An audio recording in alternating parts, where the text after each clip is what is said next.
The Phantom Menace is the best Star Wars prequel!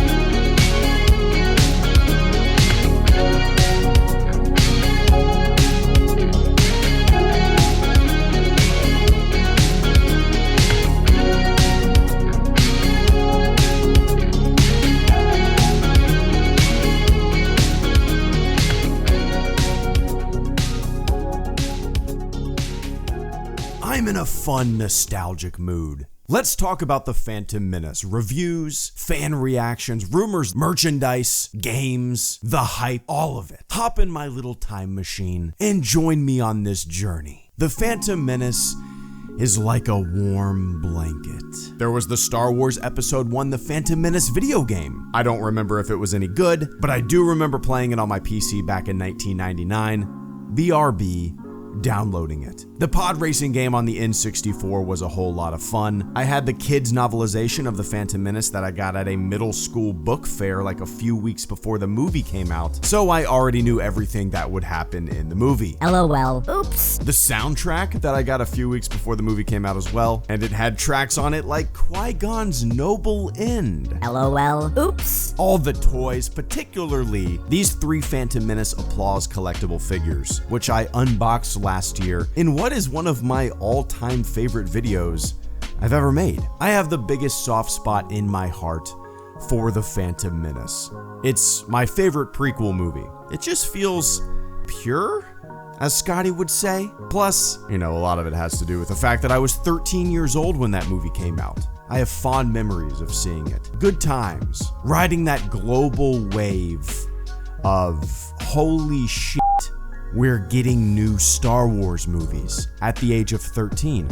That feeling was incredible. There were probably a lot of 13-year-olds in 2015 who were super hyped for The Force Awakens. You experienced a very similar type of hype that we did back in 1999. It is May 26, 1999. The Phantom Menace has only been out for 7 days, and Barnes & Noble is selling the Phantom Menace novelization for half price. And they're also giving away action figures with each book purchase. Can you imagine the YouTube videos? One of my favorite things to do when I'm laying in bed is just search on eBay for 1999 Phantom Menace toys or merch. It's a lullaby. It puts me to sleep.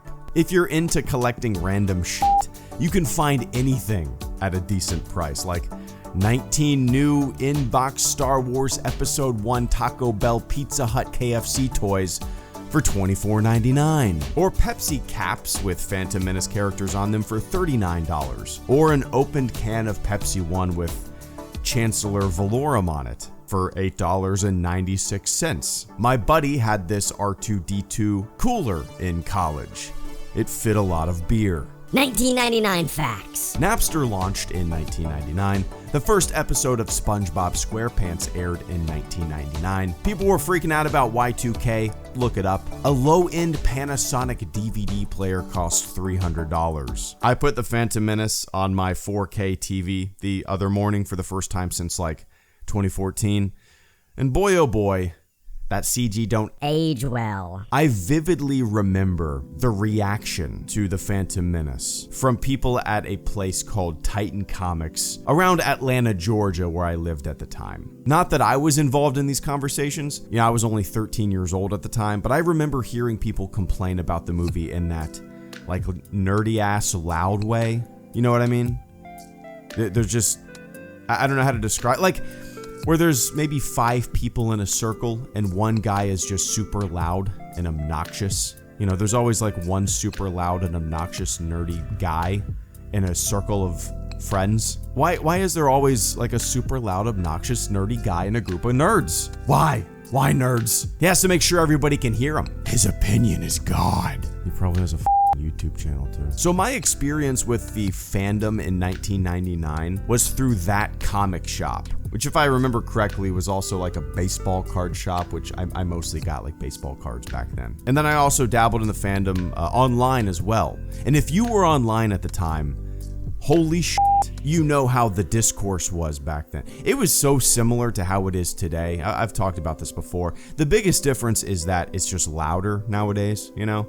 More access to those opinions spread across countless platforms online nowadays. You know, everybody has a YouTube channel. There's this digital monetization of like faux outrage. Everybody's super thin-skinned on the internet. What a business model, man. Have a YouTube channel and be a super thin-skinned dude online who makes videos about every minute little piece of bullshit that rustles his feathers. That's a business model nowadays. And back then, you know, I pretty much just hung around the force.net or some AOL or Yahoo rooms. And, you know, I read some websites like Ain't It Cool News from time to time. But man, it was brutal. It was brutal back then. And that's why I laugh off a lot of the quote-unquote outrage or whatever you want to call it nowadays. Just because I've seen it all before, you know? It's just a cycle. I don't take any of that serious. I mean, everybody has fucking video analysis, video essays, videos telling you why something's gonna suck before it even comes out, videos about conspiracies within movie studios. People just talking to talk. Everybody's breaking it down. Everybody's telling you 10 things that you missed. Everybody's doing a book report on a movie on YouTube. A lot of cooks in the kitchen, a lot of pull string dolls. We're mulching over the same shit. It's just louder nowadays. So yeah, The Phantom Menace is by far my favorite Star Wars prequel. And the older I get, the more I dig it. I'm sure a lot of that has to do with nostalgia, and if that's the case, fine, whatever, boohoo, life's too short. And like I said, maybe it was similar for a lot of you folks who were 13 years old when The Force Awakens came out, right? You might have been 13, and maybe now you're 19 or 20. You rode that wave of hype in 2015.